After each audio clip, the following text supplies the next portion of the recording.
युद्ध की तैयारियां और अंगद का लंका जाना। रामायण कथा हिंदी। रावण ने जब ये सुना कि समुद्र पर पुल बंध गया है और राम की सेना पार कर लंका में पहुंच चुकी है, तो उसको बड़ा विस्मय और भय हुआ। उसने कभी यह सोचा ही न था कि समुद्र पर भी पुल बन सकता है। अब उसने राम की सेना का बल जानना चाहा। शुक और सारण नाम के चतुर मंत्रियों को बुलाकर उसने कहा, राम की सेना में जाकर गुप्त रूप से बात्रों के बल का पता लगाओ। शुक और सारण बड़ी माया जानते थे। बंदर बनकर वे राम की सेना में घुस गए और सावधानी से सब जगह देखने लगे, हर बात का पता लगाने लगे। अति उतंग गिरी पादप लील ही लेही उठाई, आनी देही नल नील ही रच ही ते सेतु बनाए। उन्होंने देखा कि राम की सेना ने सारा सुबेल पर्वत ढंक लिया। उसके अलावा सेना से चली ही आ रही है। शुक सारण आंख बचाकर देख रहे थे जिससे उन्हें कोई पहचान न पाए। पर विभीषण को वे धोखा न दे सके। विभीषण ने ताड़ लिया कि वे कौन है। उन्हें पकड़वाकर वे राम के पास गए। पूछने पर उन्होंने राम को बता दिया कि हम रावण के गुप्तचर हैं। शुक और सारण हमारा नाम है। हम वानर सेना का भेद लेने आए हैं। राम मुस्कुरा कर बोले, भेद ले चुके या अभी और कुछ लेना है?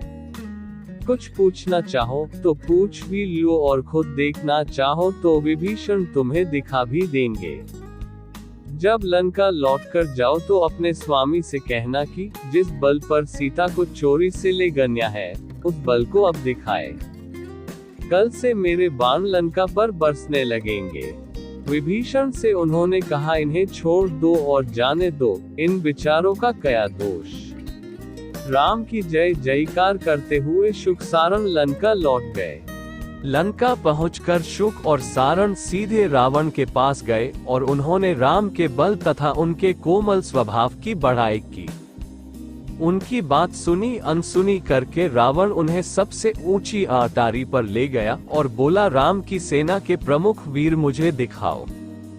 सारण ने कहा कि देखिए, जो इस ओर मुंह किए बार बार गरज रहा है और जिसकी गरज से लंका कांप रही है, वो सुग्रीव का सेनापति नील है, और जो तिरछी आंखें किए बार बार जम्हाई ले रहा है, वह पहाड़ जैसे शरीर वाला बाली का पुत्र अंगद है। लग रहा है मानो वह युद्ध के लिए ललकार रहा है। अंगद के पीछे नल है जिसने समुद्र पर पुल बना दिया है।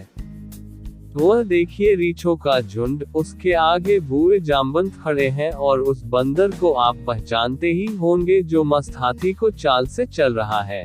लंका जलाने वाला वह केसरी पुत्र हनुमान। उसके समीप ही महाधनुर्धर राम है जिनकी पत्नी को आप ले आए हैं। उनकी बाईं ओर मंत्रियों सहित विभीषण बैठे हैं। राम ने उनको लंका का राजा बना दिया है।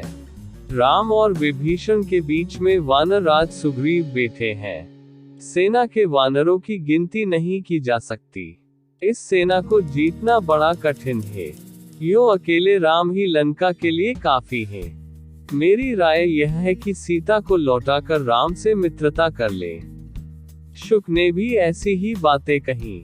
ये सुनते ही रावण लाल लाल आंखें करके बोला, दुष्टो, तुम्हें इतना भी नहीं मालूम कि अपने राजा के सामने शत्रु की बड़ाई नहीं करनी चाहिए। मेरे सामने से हट जाओ। इतना कहकर रावण अंतःपुर में चला गया। वहां भी उसको यही राय मिली कि राम से सुलह करना ही ठीक होगा, परंतु रावण ने जो मन में ठान लिया था उससे डिगा नहीं। उसने सेना को तैयार होने के आदेश दिए। इधर राम ने भी अपनी सेना को 4 भागों में बांट दिया और यह बता दिया कि कौन सा दल लंका के किस द्वार पर आक्रमण करेगा। उन्होंने ये भी कहा कि लक्ष्मण और मैं तथा विभीषण और उनके मंत्री मानव रूप में रहेंगे। शेष सब वानर के बाने में ही युद्ध करेंगे। सुबेल पर्वत पर चढ़कर राम उस रात लंका का निरीक्षण करते रहे। सवेरा होते ही उन्होंने लंका को चारों ओर से घेरने का आदेश दिया। बंदरों के सिंहनाद से दिशाएं गूंज गईं। राजनीति पर विचार करके राम ने अंगद को बुलाकर कहा कि युद्ध शुरू करने के पहले सुलह का अंतिम प्रयास कर लिया जाए।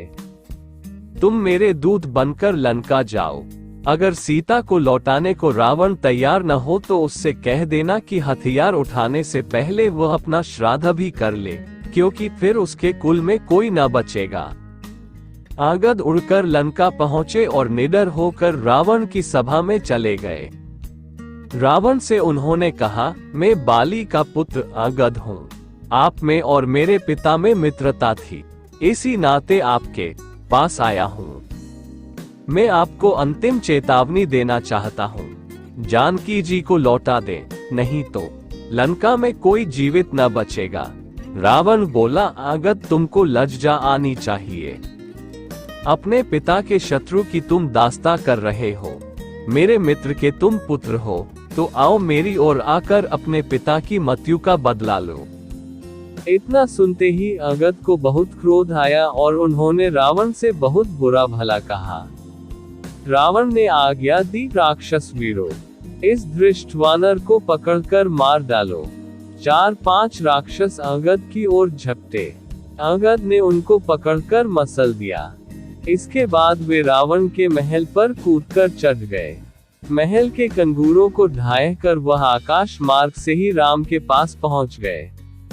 अंगद के पहुंचते ही राम दल ने लंका के चारों द्वारों पर चढ़ाई कर दी।